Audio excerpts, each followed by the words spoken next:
가정의 달을 맞아서 민수기의 말씀을 가지고 인구조사에 나타난 뜻이라는 말씀으로 말씀을 드립니다. 민수기와 가정의 달이 무슨 관계가 있을까요? 생각해 보면 관계가 있습니다. 민수기 그러면 백성 민자에 숫자 할 때 숫자에 기록한다 기자입니다. 그러니까 숫자를 기록한 것입니다. 그러니까 성경에 나오는 책 중에 숫자에 굉장히 관심 갖고 있는 책이 민수기입니다. 여러분 모세오경은 다 각각의 역할이 있어요. 모세가 5권을 썼죠. 창세기 하나님 창조를 말했죠. 출애굽기 그 창조한 백성 중에 이 하나님께서 택하신 백성을 애굽에 들어가서 번성케 하시고 출애굽시키시죠. 그 다음에 레위기는 그 출애굽한 백성들 어떻게 살아야 되는지 말씀하셨어요. 그 다음에 민수기가 있고 신명기가 있는데 신명기도 그 율법을 반복한 거라 그랬죠. 그럼 민수기는 뭐지요? 민수기는 그 백성이 어떻게 번성했는가를 기록하고 있는 책이에요. 숫자란 말이죠. 가정의 달을 맞아서 여러분 저는 우리 온마음교회 성도들의 가정이 번성하는 가족, 번성하는 가문, 그죠? 우리가 하나님 앞에 복을 받고 번성함을 누리는 가정이 되길 바랍니다. 그것과 관련 있는 책이에요. 민수기가 사람이 번성하는, 이스라엘 민족이 번성하는 것과 관련된 일을 기록하고 있거든요. 그래서 오늘 말씀을 통해서 우리가 함께 나누면서 우리가 어떤 내용들을 마음에 두고 살아야 우리 가정이 번성함을 누리겠는가, 오늘 이 말씀을 통해서 한번 살펴보도록 하겠습니다. 첫 번째입니다. 여기 우리가 읽었습니다만 민수기는요 인구조사하는 내용이에요. 센서스 하는 내용입니다. 인구조사 자체가 갖는 뜻이 있어요. 인구조사가 어떤 뜻을 갖는가? 여러분 민수기는요 20세 이상으로 싸움에 나갈 만한, 오늘 본문에도 나오죠, 인구조사를 하는데 2번 나옵니다. 1장에 나오고 26장에 나와요. 오늘 설교를 통해서 전체 내용을 조금 말씀드릴 수 있습니다. 1장과 26장 2번 나옵니다. 1장에서 우리가 읽은 것처럼 이건 1세대입니다. 1세대. 출애굽 1세대. 근데 60만 3,550명, 그죠? 뭐 이렇게 한 번만 하면 되잖아요. 26장에 가서 왜 또 하는지 아십니까? 뭐 생각해 보시면 알 수 있죠. 1세대가 가나안 땅에 들어가라고 싸움하라고 인구조사 해놨는데 하나님 앞에 믿음을 저버립니다. 그러니까 하나님이 광야 40년 동안 싹 죽게 하시고 2세대를 만드셔서 26장에 가서 2세대 인구조사 새로 하시는 것입니다. 그걸 기록하고 있는 책입니다. 오늘 60만 3,550명 1세대죠. 여러분 애굽에 70명이 들어갔어요. 그런데 430년 만에 이렇게 싸움에 나갈 만한 사람이 60만 명. 보통 여러분 우리가 이스라엘 민족의 인구를 200만 명, 출애굽한 인구를 200만 명 그렇게 보죠. 60만 명, 싸움에 나갈 만한 사람 60만 명이니까 남자만 곱하기 3이나 4 정도 하면 200만 명 되는 겁니다. 그래서 그렇게 추산을 하는 거예요. 200만 명이 출애굽했을 것이다. 민수기가 가나안 진군을 앞두고 하나님께서 분명한 이유가 있으셔서요 인구조사를 해라 이렇게 하시는 거라니까요. 기록한 책입니다. 그러나 여러분 이 인구조사 자체에 대한 의미를 좀 성경적인 맥락에서 생각해 보면 또 다른 의미가 있어요. 사실요 성경적으로는 인구조사는 부정적인 의미가 더 많습니다. 아까 제가 말했던 신명기에 가서 보면요 신명기 17장 16절에 보면 앞으로 이스라엘의 왕이 생기면, 여기 나오는데 그는 병마를 많이 두지 말 것이요 그랬어요. 병마라는 거는 말이죠. 말이라는 건 군대를 말하는 겁니다. 사람의 숫자, 사람을 많이 두지 마라. 사람에 의지할까 봐, 하나님 의지하지 않고 사람에 의지할까 봐 병마를 많이 두지 말라 그렇게 말씀하셨습니다. 하나님 군대보다 인구수나 군대의 수를 더 의지할까 봐. 그래서 약간은 인구조사, 이렇게 사람의 수를 세는 거 성경은 조금 거부하고 있어요.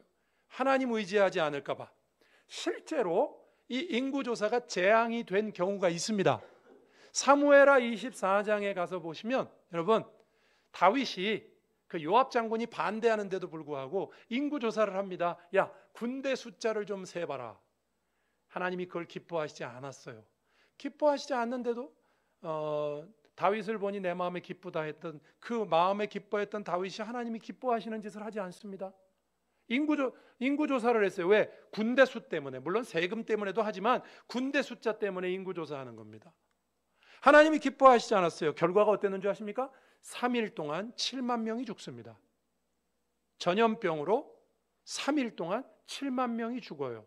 어떤 말씀이죠? 인구조사 하지 말라는 거예요. 인구조사는 하나님 기뻐하시는 게 아니에요. 자꾸 사람을 의지할까 봐. 성경적으로 인구조사는 그렇게 좋은 의미가 아니에요. 그러나 오늘 본문에서 하나님께서 그 인구조사를 직접 명하십니다. 부정적인 의미가 있지만 민수기에서는요, 하나님께서 친히 인구조사를 명하십니다. 자, 여기까지 말씀드리고 제가 이런 말씀을 드릴 수 있어요. 같은 인구조사인데 하나님이 명하시고 그 의미가 있을 땐 얼마든지 해야 됩니다. 그건 좋은 거니까, 하나님의 번성함을 보여주는 거니까.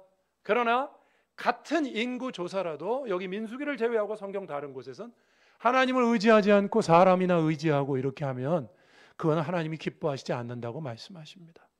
자, 여러분, 어떤 일 자체가 아니라 그 일에 대한 태도가 더 중요하다, 이런 말씀입니다. 이해가 되십니까? 산 자체가 옳은 일이냐, 좋은 일이냐, 나쁜 일이냐, 뭐 안 나쁜 일이냐, 이게 아니라, 일이 아니라 태도에 달렸다. 그거를 더 분명하게 보여주시기 위해서 하나님이 같은 사안으로 말씀하세요. 인구조사라는 같은 사안이지만 성경 다른 곳에서는 뭐 7만 명이 죽기도 하는, 원래 하나님이 기뻐하시는 게 아니에요. 그러나 올바른 마음으로, 하나님의 명령을 따라서 올바른 마음으로 한다고 하면 인구조사는 얼마든지 할 수 있는 것이고 좋은 것입니다. 여러분, 일이 아니라 어떤 태도, 그 일에 대한 태도, 마음에 모든 것이 달려있다. 믿으십니까? 안 좋은 것도 좋은 게 될 수 있다니까요. 여러분, 다윗이 도망 다니다가 제사장만 먹는 진설병을 먹습니다. 당시에는요, 성소에다가 떡을 아침 저녁으로 해놨다가 아침 저녁으로 해놓고 또 저녁이 되면 떡을 내리고 새 떡을 올립니다. 그 떡을 물리면요, 제사장만 먹을 수 있었어요. 이게 오늘날도 좀 남아있는 데가 있습니다. 어디냐면요, 우리 교회는 뭐 그런 게 별로 없는데, 예전에 제가 오래된 한 100년 가까운 장로교회에 있을 때 저희 모교회에 성찬식을 하고 나면 떡하고 포도주가 남아요. 그죠? 그러면 그 남은 거 어떻게 처리하게 해요? 이거는 제사장이신 목사님들이 드셔야죠. 그래가지고 저녁에 교역자회의 할 때 다 그걸로 갖고 와요. 그래서 떡이 너무 많이 남으면 이제 나눠서 갔습니다. 포도주도 이제 우리가 쓰는 진짜 포도주가 아니고 이제 발효를 없앤 거죠. 그 알코올 도수가 없는 거. 포도주도 한 병씩 나눠서 집에 가져갔던 기억이 납니다. 제사장만 먹어야 되니까. 그것도요, 구약에서 온 거예요. 제사장만 먹는 겁니다. 그런데요, 다윗이 그 떡을 배가 고파서 먹습니다. 잘못됐죠? 어겼잖아요. 하나님이 율법에 먹지 말라고 했어요. 그 먹는 거는 그건 잘못된 거죠. 그런데 하나님의 의를 따라 도망 다니다가 배고파 죽겠는데 그거라도 주세요 하고 먹었는데 하나님이 아무 일 없게 하십니다. 예수님도 이거 신약에서 인용하시죠. 제가 지금 무슨 말씀을 드리죠, 여러분? 이 일 자체가 좋거나 나쁜 게 없어요. 나쁜 일도 심지어 내가 어떤 태도와 마음으로 했는가, 좋은 일도 내가 나쁜 의도와 마음으로 했다면 그 좋은 일이 아니죠. 그것을 말씀하는 것입니다. 일에 달린 것이 아니라 잘되고 잘못되는 것이 인간의 태도에 달렸다. 이게 인구조사 자체를 통해서 우리에게 하나님께서 말씀하신 전 뜻이라고 생각해요. 민수기 전체를 통해서. 여러분, 그러니 우리도 우리 가정을 생각해 봐야죠. 우리가 어떤 일을 하느냐가 중요한 게 아니에요. 이렇게 모여서 예배드리고 기도하고 말씀 보고 다 좋은 일이죠. 제가 이렇게 설교하고 제가 목사 노릇하고 다 좋은 일이죠. 그러나 이게 안 좋은 게 될 수 있어요. 잘못된 의도가 있으면 그건 잘못된 것이죠. 일이 옳아 보인다고 다 된 것 아니고요. 겉으로만 보고 판단하면 안 되고요. 일 자체가 정당해 보인다고 다 좋은 일 아닙니다. 여러분, 우리 일상에서 저도 전화 받아본 적 있지만 보이스피싱이 그런 거 아니에요? 보이스피싱 전화 받아보세요. 그냥 되게 그거 빨리 해야 될 것 같고 다 옳아 보이잖아요. 그죠? 근데 잘못된 거 아닙니까? 그죠? 그대로 하면 안 되잖아요. 이런 얘기가 있더라고요. 사람들은요, 부정적인 것에 민감하대요. 보이스피싱에 그래서 넘어가는 거죠. 저기로 가면 모두가 행복해집니다. 그러면 사람들이 잘 안 간대요. 예? 긍정적인 말이잖아요. 저기로 가면 다 행복해집니다. 그럼 사람들이 잘 안 간답니다. 의심하고. 근데 절로 가면 다 죽어요. 그러면 아무도 안 간대요. 왜 그런지 아시겠죠? 예? 부정적인 것에 민감해요, 우리가. 행복해진다 그러면 행복해진다 안 믿어. 예수 믿으면 행복해지면 잘 안 믿어요. 절로 가면 다 죽어요. 그러면 절대 안 가요. 그러니까 보이스피싱에서 그거 지금 당신이요, 그거 빨리 이거 안 하면 큰일 납니다. 당신 재산 다 날라가. 그러니까 정신없이 막 송금하고 하는 거죠. 여러분, 겉으로만 옳아 보이는데 속은 새빨간 거짓말 많습니다. 인간은 옳은 일도 나쁘게 합니다. 옳은 일이라고 겉으로만 옳아 보이는 일이라고 우리가 옳게 볼 것은 아니에요. 성경에 나오는 예를 한번 드려볼까요? 여러분, 성경에 예후라는 사람이 나옵니다. 예후가 누구냐면 남북 이스라엘과 합쳐서 가장 악한 아합 왕의 가문을 처단한 사람이에요. 엘리야에 의해서 기름 부음 받고, 여러분, 기름 부음 받고 그 아합 왕조를 처단하고 오므리 왕조를 시작한 사람이 예후라는 사람입니다. 시작이 좋았어요. 제가 성경을 찾아서 읽어드리죠. 열왕기하 10장 16절 시작할 때 이렇게 말해요. 예후가 나와 함께 가서 여호와를 위한 나의 열심을 보라. 이에 자기 병거에 태우고, 이거 누굴 태우냐면, 이것도 참 재밌어요. 누굴 태우냐면 15절에 보면, 안 읽었습니다만, 요나답이라는 레갑 족속, 제가 레갑 족속 옛날 설교한 적 있죠. 포도원도 가지지 말라, 땅도 가지지 말라, 방랑생활해라. 레갑 족속, 그 요나답을 태우고 함께 합니다. 그런데요, 나중에 이게요, 진짜 하나님을 위한 열심이 아니에요. 한번 볼까요? 같은 장 10장 31절에 이런 말이 나와요. 그러나 예후가 전심으로 이스라엘 하나님 따른 게 아니고요, 이스라엘 율법을 지켜 행하지 않고 여로보암이 이스라엘에게 범하게 한 죄에서 떠나지 아니하였더라. 결론적으로 뭐냐면요, 예후는 자기를 위해서, 자기 왕권을 위해서 하나님께 열심히 있는 척한 거예요. 자기 욕심을 위해서. 실제로는 자기를 위해서 한 거예요. 제가 아까 요나답 얘기했죠. 레갑 족속. 요나답이 처음에 이 부흥운동에 참여하다가 신물을 느끼고 저는 떠났다고 생각해요. 성경에 나오진 않아요. 그래서 그 민족에게 이렇게 명합니다. 야, 집도 가지지 말고 포도원도 갖지 마. 다 쓸데없더라. 다 지들 위해서 하더라. 오늘 장로님 기도 잘하셨어요. 우리는요, 행복을 추구합니다. 행복을 추구한다고 행복이 생깁니까? 주님을 추구해야 행복이 생기죠. 행복을 추구하는 사람은 행복을 얻을 수 없어요. 주님을 추구해야 행복을 얻죠. 그래서 예후라는 사람은요, 겉으로는 하나님을 위한 개혁운동이에요. 그런데 속은 자기를 위한 거예요. 자기 자신을 위한 일을 했어요. 여러분, 그러니 여러분, 우리가 나 자신과 다른 사람을 보면서 이런 생각해야 됩니다. 여러분, 옳은 일에 우리가 속지 말아야 됩니다.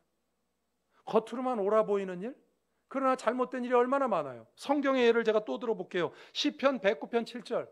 제가 이 말씀 참 많이 읽습니다. 잘 보세요. 이거 악인에 대한 얘기인데, 그가 심판을 받을 때 죄인이 되어 나오게 하시며, 그러니까 심판을 받기 전까지는 죄인이 아니죠. 그의 기도가 죄로 변하게 하시며, 악인도 기도합니다. 시편 109편 7절에 나오는 악인은요, 원래 악인이 아니에요. 사람들 앞에 심판을 받을 때 죄인이 되는 거니까 평소엔 교회 다니고 예배 드리고 하나님 찾아요. 기도도 해요. 기도한다 그랬잖아요. 악인도 기도합니다. 그런데 그의 기도가 죄로 변하게 해달라 그랬죠. 무슨 뜻이죠? 겉으로 기도가 얼마나 좋은 거예요. 옳은 거예요. 그죠? 기도한다고 해서 무조건 다 좋은 거 아닙니다. 잘못된 동기와 태도로 일이 기도를 한다 할지라도, 성경을 읽는다 할지라도, 심지어 저처럼 설교를 한다 할지라도, 우리가 하나님 앞에 하나님을 위해서 열심을 낸다고 말한다 할지라도 온 마음과 정성을 다하여 우리의 마음의 동기가 하나님을 위한 것이 아니면 말짱 꽝이다 이겁니다. 인간은요, 자기를 위해서 옳은 일을 합니다. 좋은 것도 얼마든지 죄가 될 수 있어요. 하나 더 볼까요? 빌립보서 2장 1절에 이런 말씀이죠. 5가지가 나와요. 좋은 일이. 그리스도 안에 무슨 권면, 위로, 교제, 긍휼, 자비, 다 좋은 거죠? 제가 좋은 거라 그랬죠 이거? 근데 2절에 가면 바로 이렇게 나와요. 마음을 같이 같은 사랑을 가지고 뜻을 하여 한 마음을 품어라. 빌립보 교회는 이 좋은 거를 하면서 한 마음이 안 됐어요. 그러면 안 하는 게 더 나아요. 제가 우리 교회로 예를 들어볼게요. 예를 들면 우리 교회에서 셀 모임을 합니다. 자, 셀 모임을 하거나 우리 교회에서 어떤 일을 해요. 셀 모임을 하는데 셀원들 마음이 다 서로 미워하고 그래. 그거 하나님 기뻐하시겠습니까? 좋은 일을 하는 게 중요한 게 아니라 내 어떤 마음으로 하느냐가 중요한 거예요. 정말 내가 하나님을 사랑하는 마음으로 하는가? 좋은 것도 얼마든지 죄가 될 수가 있어요. 여러분, 오늘 이 말씀을 제가 가정의 달에 우리가 함께 나누는 말씀이라고 했죠. 여러분, 저는 우리 가정을 생각하면서 우리 가정은 어떻게 하면 하나님이 기뻐하시는 태도를 갖고 번성하는 가족이 될 수 있을까? 민수기처럼 이스라엘 백성처럼 번성하고 축복받은 민족이 될 수 있을까? 제가 한번 여러분에게 여쭤봅니다. 여러분은 어떤 마음으로 살아가고 계십니까? 어떤 마음의 동기로 일하고 계십니까? 내 행복 추구가 목적입니까? 진짜 하나님의 영광입니까? 나의 행복을 추구하는 사람은 행복에 이를 수 없어요. 그러나 하나님의 영광을 추구하는 사람은 행복에 이를 수 있습니다. 믿으십니까?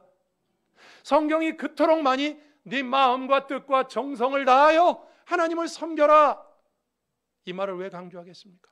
성경이. 우리가 그렇게 하지 않아요. 겉으로는 주님을 위한다고 하죠. 진짜 내 마음이 주님을 위해서 하고 있냐 말입니다.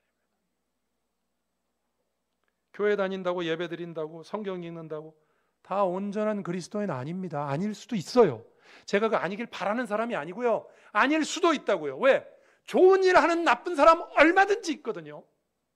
세상에도 좋은 일 하는 나쁜 사람이 얼마나 많아요. 성경으로 말하면 좋은 일 하는 나쁜 사람은 이런 거죠. 자기를 위해서 하는 거예요. 예후처럼 주님을 위해서가 아니라, 주님의 영광을 위해서가 아니라 자기 영광을 위해서, 자기를 위해서. 여러분, 우리가 가정의 달을 맞아서 인구조사 자체가 갖는 뜻이라고 그랬어요. 일이 아니고 태도와 동기가 중요한 것입니다. 여러분, 우리가 하나님 앞에서 올바른 태도와 마음으로 주님을 따라가고, 여러분 정말 마음을 다해서 주님을 사랑하십니까? 여러분 정말 여러분의 인생의 목표가 정말 하나님이 목표입니까? 그게 안 되면 다른 거 다 돼도 소용없다 이겁니다. 일 자체가 중요한 게 아니에요.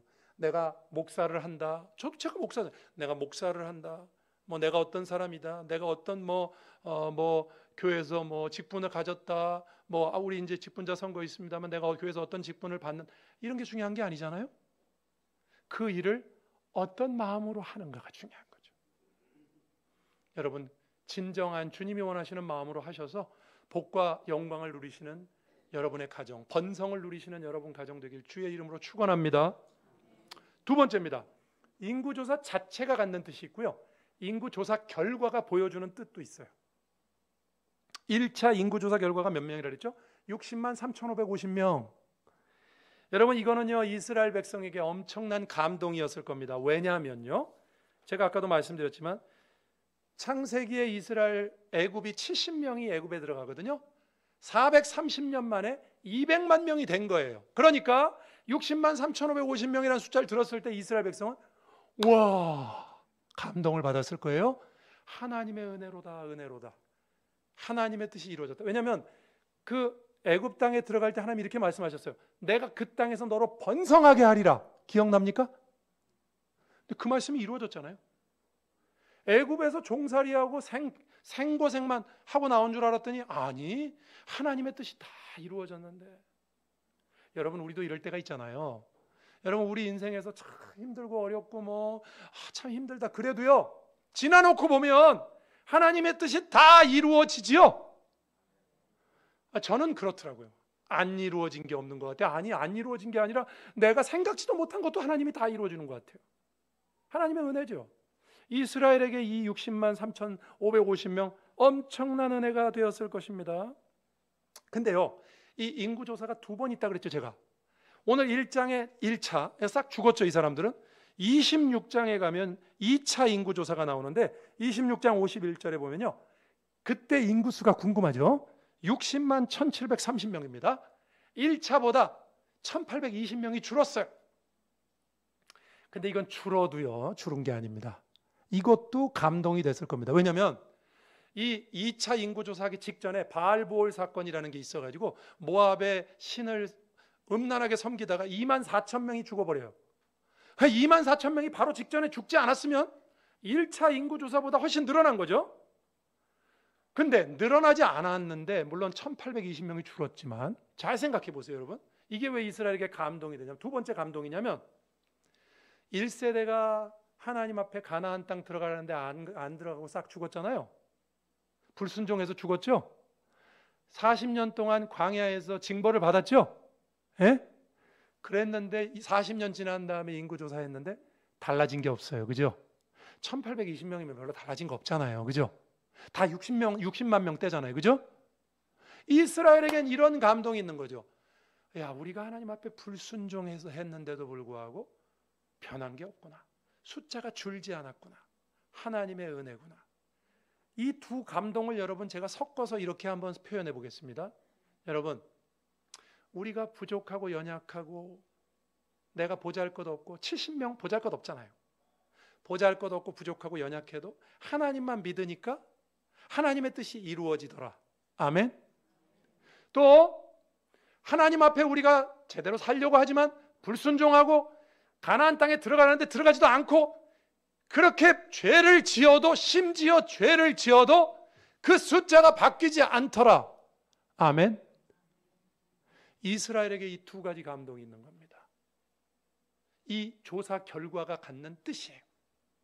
와, 하나님의 뜻은 줄어들지 않는구나. 나의 부족에도 불구하고 줄어들지 않는구나. 그러니까 계속 죄 짓자 이겁니까? 그런 거, 그건 바보 멍청이가 하는 그건 해석이고요. 이렇게 우리가 부족함에도 불구하고 하나님 앞에서 하나님의 은혜는 계속되는구나, 줄지 않는구나. 주님 감사합니다. 제가 부족해도 계속 하나님 뜻대로 살게요. 아멘이십니까? 이스라엘이 인구조사 결과로 주는 뜻입니다. 여러분, 우리가 연약하고 부족하고 어려움 속에 살아가고 그럼에도 불구하고 시간이 지나고 항상 경험하는 게 뭡니까? 하나님 뜻은 다 이루어진다. 아멘. 저는요, 제 인생을 봐도 그래요. 안 이루어진 게 없고 내가 생각지도 못한 것도 다 이루어졌다니까요. 그런데 우리가 살다 보면 이루어지지 않는 것도 있겠죠? 그럼 뭘 걱정하세요? 천대까지 은혜를 베푸신다 그랬으니까 어느 대행간 되겠지. 내 아들 때 되든 손자 때 되든 어느 대행간 되겠지. 나는 죽어서 천국 갈 거지만 하나님의 약속이 변화가 있습니까? 없다 이겁니다. 하나님 앞에 어떤 어려움이 있어도 하나님을 신뢰하는 민족이나 가정은 하나님의 은혜가 줄어들지 않는다. 이 믿음을 가진 사람들에게는요, 하나님의 약속은 변함이 없는 줄로 믿으시길 바랍니다. 우리들에게 주는 메시지예요. 그러니 여러분, 우리도 우리 가족 식구들한테 이렇게 말해야죠. 자녀들을 불러 모아놓고, 얘들아, 나는 니들이 내 인생을 어떻게 평가할지 모르지만 세상적으로 나는 하나님의 은혜로 너무 많은 은혜를 누렸다. 난 너희들도 그렇게 되길 바란다. 여러분, 우리가 집에서 이런 소리를 해야 되겠죠. 자녀들에게. 그게 우리 가정이 번성하는 길이고요. 하나만 더 말씀드리고 설교를 마치죠. 여기 인구조사, 아까 26장에 2차 인구조사가 나온다 그랬는데 2차 인구조사에서 눈에 띄는 게 하나 나옵니다. 뭐냐면요, 여러분 2차 인구조사를 12지파로 쫙 해갖고 1차랑 이렇게 딱 비교해 보면요, 1820명이 줄었다 그랬죠. 근데 인구조사 2차 인구조사에서 1등 지파가 어딜 것 같아요? 한번 추측해 보세요. 1등이 어딜 것 같아요? 숫자 제일 많은 지파. 제일 유명한 지파가 어디예요? 유다 지파죠. 7만 600명. 1등이 유다예요. 그러나 숫자적으로 1등은 유다지만 1차에 비해서 제일 많이 늘어난 지파는 어디냐? 므낫세 지파예요. 므낫세. 그러면 여러분, 우리가 이런 생각을 하죠. 므낫세 지파는 40년 동안에 2만 500명이 늘어나는데 어떻게 2만 500명이 늘어났을까? 관심을 갖게 되죠. 근데 26장에 가서 여러분 나중에 읽어보세요. 거기 보면 므낫세 지파를 이렇게 쭉 말하는데 다른 지파하고 다르게 여자 이름 5명이 나옵니다. 슬로보앗의 딸들 이야기가 나와요. 들어보셨죠? 그래서 슬로보앗의 딸들. 슬로보앗의 딸들은요, 자기 아버지가 아들이 없고 죽었어요. 근데 아들이 없고 죽으니까 여러분, 그 당시에 여자들한테 상속권이 없었거든요. 기업의 상속권이. 그러니까 이 딸들이 찾아가서 이거 부당합니다. 우리 아버지가 죄진 것도 아니고 아들만 없는 건데 딸이라고 기업을 상속을 못 받는 거 부당해요. 그렇게 모세한테 얘기합니다. 모세가요 옳아 보이거든요. 그래서 하나님께 가져가요. 하나님 이거 어떻게 할까요? 하나님이 이렇게 말씀하세요. 쟤들 말이 옳으니까 새 규례를 만들어라. 여자도 땅을 얻을 수 있다. 이건 무슨 얘기냐면요, 이런 얘기예요. 므낫세 지파가 그 인구조사하고 늘어났는데 거기 5명의 이름이 나오거든요. 므낫세 지파의 인구가 늘어난데 이런 믿음이 무관치 않다는 걸 보여주는 거예요. 슬로보아스의 딸들은요 당시에 여자로 상속을 못 받는다니까요. 그렇다 포기했느냐? 아니에요. 하나님의 약속과 유업에 대해서, 땅이라는 건 약속과 유업이잖아요. 그거에 대해서 열망을 가졌어요. 그래서 왜 우리는 안 됩니까? 그런 자들에게 하나님이 은혜를 베푸시는 줄로 믿으시길 바랍니다. 성경에 이런 얘기도 많죠. 여러분, 갈렙의 딸이 이름이 악사입니다. 악사. 온니엘과 결혼하는데 여호수아서에 보면요, 시집가면서 아버지한테 땅을 달라 그래요. 그거 원래 달라고 그러는 게 아니거든요. 시집가면서 믿음으로 달라 그래요. 자기 가족을 생각하면서. 성경은 그것에 대해서 좋게 소개합니다. 왜? 옳은 모습이니까. 이게 다 이런 뜻입니다. 여러분, 우리가 하나님 앞에 하나님을 의지하는 자들은 어떤 어려움과 핸디캡이 있어도 하나님의 약속이 다 이루어지고 줄어들지 않는다. 이 믿음을 갖는 가정과 민족에게는 그 모든 핸디캡과 부족에도 불구하고 하나님의 뜻이 다 이루어지는 줄로 믿으시길 바랍니다. 그게 조사 결과 자체가 갖는 뜻입니다. 결과가 갖는 뜻입니다. 말씀을 정리합니다. 조사 결과가 갖는 뜻을 말씀드렸어요. 우리가 그런 믿음을 우리도 갖고 우리 자녀들에게도 전수하자. 아까 첫 번째 뭐라 그랬죠? 일이 아니고 뭐라 그랬죠? 태도와 동기와 마음이 중요하다. 좋은 일도 얼마든지 나쁘게 하는 게 인간이고요. 나빠 보이는 일도 꼭 나쁜 것만은 아니에요. 제가 지금 당장 기억나는 건 이런 겁니다. 여러분, 제가 언제 설교한 적이 있는데 실제 있었던 일이에요. 6.25 때 목사님들 그 당시에 20 몇 명인가가 총살을 당했어요. 2명만 살아남았어요. 그러니까 사람들이 저 2사람 변절자다. 저 나머지 돌아가신 분 의로운 분들이네. 이 2사람이 아무 말도 안 해요. 나중에 밝혀진 게 뭐라 그랬죠? 이게 실제로 18명이 변절한 거예요. 너 예수 안 믿는다 그러면 살려줄게 그랬더니 다 변절했어. 2사람만 전 죽어도 좋습니다. 그러니까 공산당의 눈에도 뭐라고 그랬냐면, 얘들이 가짜네. 이거 싹 죽이고 이 둘은 살려주자. 근데 살아난 2사람이 우리 입을 다물자. 저분들 의인이 되도록. 그냥 우리가 욕을 먹자. 저분들에 대해서 얘기하면 18명이 욕먹고 한국 교회가 욕먹는 거 아니냐. 입을 다물었어요. 겉으로 볼 때는 그 사람들이 나쁜 사람이잖아요. 그 나쁜 사람이에요? 그분들이 의인이야. 그분들이 의인이야. 여러분, 이 일 자체가 옳거나 그르거나 이렇게 판단하지 마시고요. 이건 뭐 남의 일에 적용하지 마시고 나한테 적용하시면 돼요. 나는 진짜 옳은 마음으로 이 일을 하는가?